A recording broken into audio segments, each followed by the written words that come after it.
Well, at 8:25 a.m., as we continue with the broadcast on News and Views this morning, and we are now talking about the grey listing of South Africa. Now, there is a tweet that's come up on my screen, and K. Mogaga says, "How can South Africa combat money laundering and financing of terrorism when its president, Cyril Ramaphosa, is a money launderer himself? There is no way the Financial Action Task Force was not going to grey list South Africa." Now, how relevant is this comment against the grey listing of South Africa, and what sort of consequences are they going to be? Are South Africans going to be feeling the pinch? And now that the Financial Action Task Force has grey listed the country, and this is the global anti-money laundering watchdog that has identified South Africa's deficiencies, highlighting illicit financial flows and terrorist financing standards. And the ANC has saying that they agree with the views expressed by numerous economists. And we're going across now to be joined by Dr. Dale Kingsley, political analyst and economist. Dr. Dale Kingsley, good morning to you and welcome to the show. Yes, good morning. My pleasure. Yes, how relevant is this comment or this tweet that has come up about the president himself as a money launderer and South Africa combating money laundering and financing terrorism? Completely irrelevant. The reason why is because there's no charge against the president for money laundering. Whatever we think might have happened at Pala Pala, we are a country where you are presumed innocent until you're proven guilty. So that's someone's opinion. They're entitled to that opinion, but it has absolutely no bearing whatsoever on what this issue is around grey listing. I would suggest that whoever made that tweet probably paid much closer attention to the money laundering and the massive amounts of capital that are escaping our country from private capital, corporations, people who are abusing the tax system, abusing capital gains and transfers and foreign exchange controls, criminal syndicates that are using South Africa as a conduit for drug monies and all sorts of other things. This is where the real problems lie. So I don't think the comment is particularly relevant at all. Yes, and also a few years ago, Dr. Dale Kingsley, we saw the Panama Papers and the revelation that had actually come out. And when one looks at the illicit funds that we are talking about, and these are massive, massive amounts of funds that have actually left the country.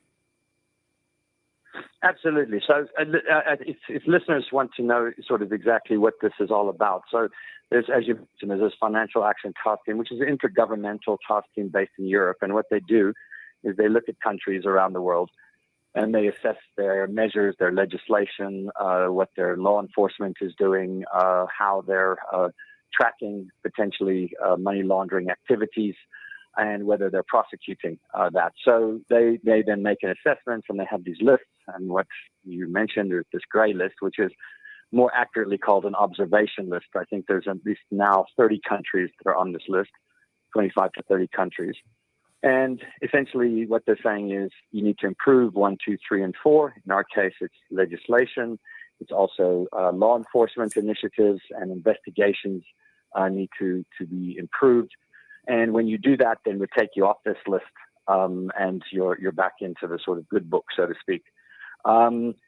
The implications of this, I think, in the short term are fairly minimal. I think it was expected. The South African government and others have been rushing for the last 6 to 8 months to try to pass legislation that would answer some of these gaps or fill some of these gaps.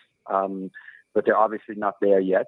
There is going to be a review in June from the task team again of this status. And at least the government is saying that they're hoping by that stage they'll have all of the things in place and that South Africa will be taken off the list. So that's the process as it stands at the moment. Yes, we've seen the comment come out of the ANC and saying that the Finance Ministry's plan of action is to steer South Africa off the grey list, and they are confident that it will succeed. but also it does require the involvement, apart from just legislation. Many of the when one looks at the banking sector, for instance, because the banks are absolutely critical in terms of making absolutely sure that they've got the policies, they've got stringent measures in place to avoid the illicit flow of funds out of the country. Yes, and I think this is where, in some cases, the public needs to look at the entire picture. It's not just the state. We have big problems, obviously, in the South African state. There's big problems of lack of enforcement. And I think what the review was saying, particularly, was that our regulatory authorities are not playing their job. So in the context of the financial sector, which you mentioned, and the banks on the other side of the picture, there's the Financial Sector Conduct Authority, which is the regulatory authority that looks at the financial sector and is supposed to ensure that our laws are followed, that people are not cutting corners, that they're not doing, engaging in criminal activities. And that regulatory role has been very weak. And as a result, as you mentioned, banks and others have been getting away with a lot of things that we just don't know about. Simple as that. And, we get these revelations every once in a while, these investigations of some drug cartel that's been using South Africa, and banks and a lax, enforcement. We've got good, decent laws, but it's, as usual, it's the enforcement of those laws and then making sure. So, yes, they need to be tightened up. The private sector needs to come on board as well. Can't just simply point a finger at the state alone. It's a double responsibility here of both the state and this private sector. One can't; these things cannot happen one without the other in many cases. So we're in need of not simply just improving our laws, but we're in need of what we've been looking for on a range of other fronts in our country, which is enforcing our laws. We see that SAPs and others are not doing this on a range of fronts. So whether it's small criminals or whether it's medium-sized criminals or large-scale international syndicates, they're getting away with a lot of things that they shouldn't be. And that's where the problem lies. But also, Dr. Kingsley, we've seen the reaction come through from right across the board, and we are now talking about ordinary people on the ground. We've seen comments come through even from the likes of the National Liquor Traders Association talking about this grey listing being devastating for township economies. And so it's not only going to be big companies that are going to be feeling the impact, it's going to be the man in the street. And the comment that has been made is when one looks at the people right at the end of the food chain in any economy, the comment was, when the guys on top sneeze, we're going to catch the flu. Yeah, I'm not sure that there's a huge amount of evidence to back up that claim with regards to the massive devastating impact on ordinary people about this problem.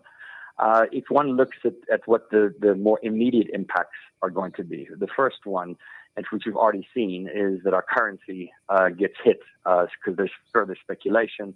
This is seen as a black mark on the economy, and the rand then devalues itself according to the sell-offs and the buying process. So we've seen that. And that can impact on prices. Surely it can impact on making things more expensive, particularly imports. And that can have knock-on effects with regards to transport costs, fuel costs, food costs. So I think that's where you might see degrees of impact in the business sector. The other claim that is in terms of some of the impacts is that capital flows. In other words, the money, the willingness of banks to make loans and to make money readily available will be less so because they'll be tighter with their funds. And I'm not sure that this is something at the smaller scale of the economy that's really going to be impacted, but it could have some degree of sort of slowing down of the money flow. And of course, there's the issue of reputational damage. I mean, perception is everything in many cases in economics and business. And if there's a perception that things are, internationally, that South Africa doesn't have its house in order on this front, then people who might have invested and might have, opened businesses might think twice about doing that, and we could lose those investments. So, yes, there are potentially negative impacts on this, but I don't think we should overplay in the immediate term that this is going to have some devastating impact on the economy. It's something that if it's not dealt with, and if it's not dealt with fairly quickly in the next, let's say, 6 months or so, by that June review, then we could be looking at more longer term damage. But for the short term, I think the damage there is going to be some damage, but I don't think it's going to be as extensive as some would make it out to be.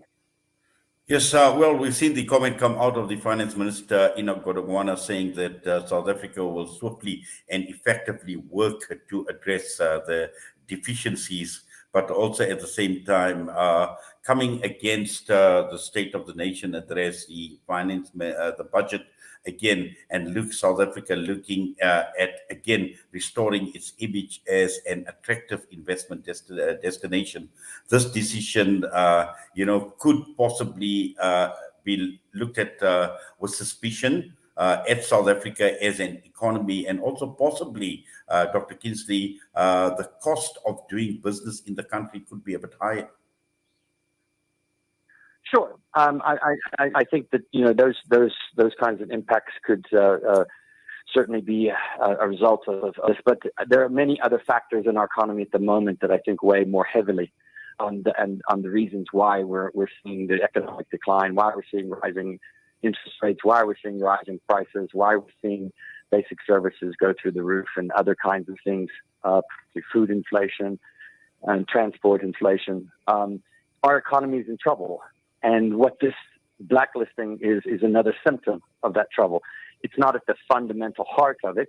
At the fundamental heart of that is an economic model that simply is servicing a very small minority and leaving the majority behind, and which is not really basically catalyzing economic growth and job creation and other kinds of things. These are the fundamentals that we need to take care of. So I think we need to be careful when these kinds of things happen, not to sort of then say, oh, well, if we get off the gray list, then everything's going to be okay. This is another area which is we should pay attention to. The remedial action needs to be done. The regulatory authorities need to do their job. But in the larger context, this needs to be sustained across the board. Crime and criminal syndicates and money laundering and terrorism facilities and other things are only part of a much, much larger sort of problem we have, which is that our law enforcement in this country and our ability to hold people responsible for corruption and criminality has weakened to such a degree that we've allowed these things to happen. So, yes, we need to deal with this, but we need to go much, much further to deal with all of the different symptoms of a crisis that we have in this country that goes way beyond the grey listing issue. Well, Dr. Dale Kingsley, thank you very much for that and for your time with us this morning. We wish you all the best. Thank you so much. My pleasure. Bye. Political analyst and economist Dr. Dale Kingsley with us this morning against the grey listing. We're going to go for a quick break. We'll be back.